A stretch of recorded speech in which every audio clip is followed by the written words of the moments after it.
certainly an honor to sit here and have a conversation with you today. And I saw a lot of eyebrows go up when you heard that Mr. Annan is a twin.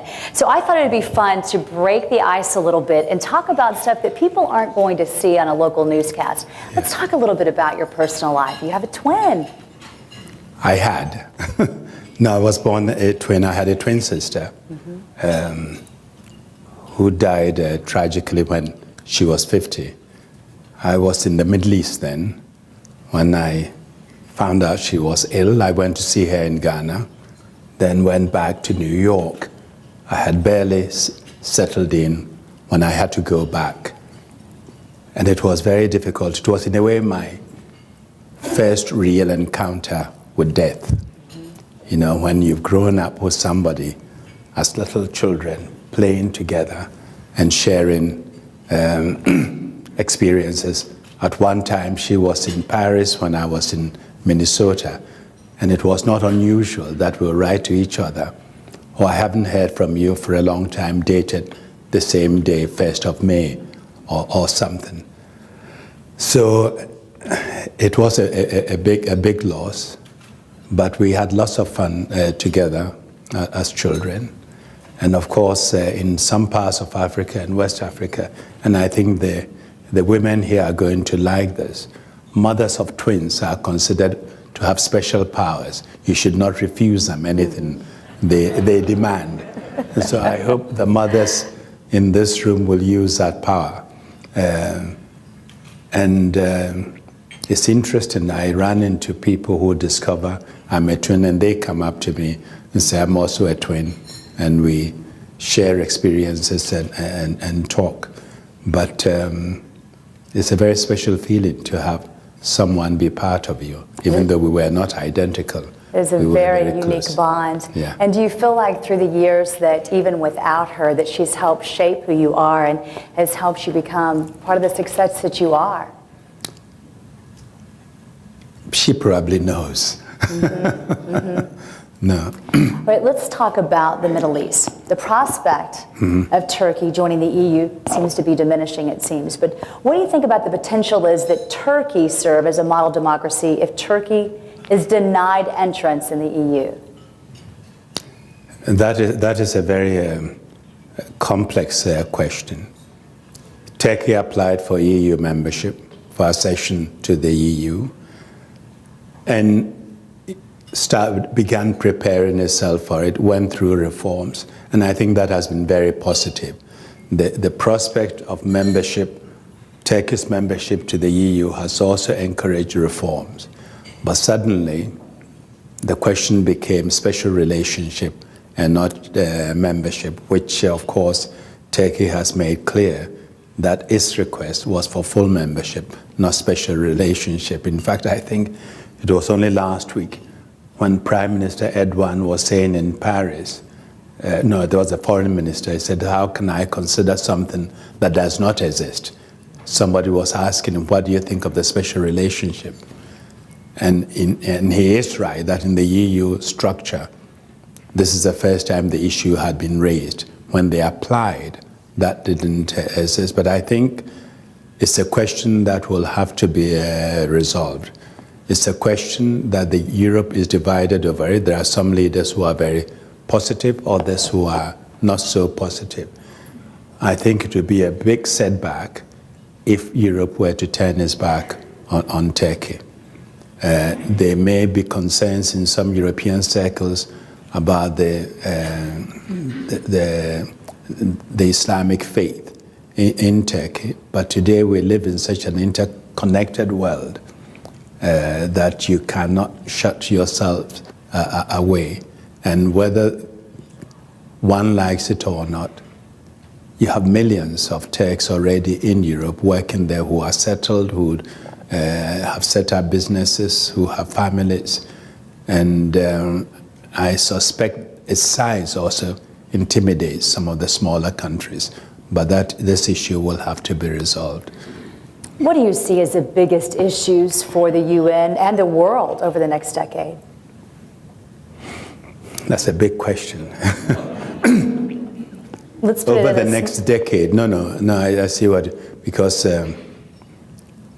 When I look at the global situation today, there's one particular region that worries me a lot. A region I would want to describe as a broader Middle East. Broader Middle East, meaning from Israel, Palestine, through Syria, Lebanon, to Iraq, Iran, Afghanistan, almost stretching to Pakistan. It's a very complex region of the world in the sense that you have several conflicts feeding on each other and reinforcing each other. In the past, when one talked of the Middle East conflict, one had only one conflict in mind, Israel and Palestine. Today, when you talk of conflict in the Middle East, you have Israel and Palestine, Israel, Syria, Israel, Lebanon, you have Iraq, you have the tensions between the Shia and Sunni, which is not limited to Iraq, it's a regional problem. You then have the Iranian nuclear issue, Afghanistan, and now Pakistan. Any serious mix calculation in this mix can create unimaginable problems. And this is why sometimes I worry when I hear people discuss the Iranian nuclear issue and put on the table use of force as an option. I simply cannot see how that region can add a third conflict to Iraq and Afghanistan, and for anyone to think we can contain it. And so it's a region that I pay lots of attention to from geopolitical points of view. And it's also an area where a large amount of global oil comes from. And so you can imagine, apart from the military conflict, its potential impact on economic growth and policies. We're here today because of efforts by the Gulen Institute, so this will be a little more lighthearted for you. How important do you think it is for the civil society activities towards social harmony, toward equal opportunity, such as the ones we're doing here today? Now, I think it's extremely important to have institutions like the Gulen Institute, bringing people together, getting them to understand that we are all in the same boat. And in today's world, you cannot be secure at the expense of the other. You cannot be safe or prosperous at the expense of the other. And that we live in the same boat. And indeed, if we live in the same boat, we have to understand that if your end of the boat appears safe, but there's a hole at the other end, you're all at risk. And this tendency to bring people together to talk. Sometimes I'm amazed when people behave as if you don't talk to certain groups of people. We don't talk to enemies. Why not? After all, you don't make peace with your friends. It's the enemies you need to talk to, that you need to convince, that you need to try and get to change their behavior.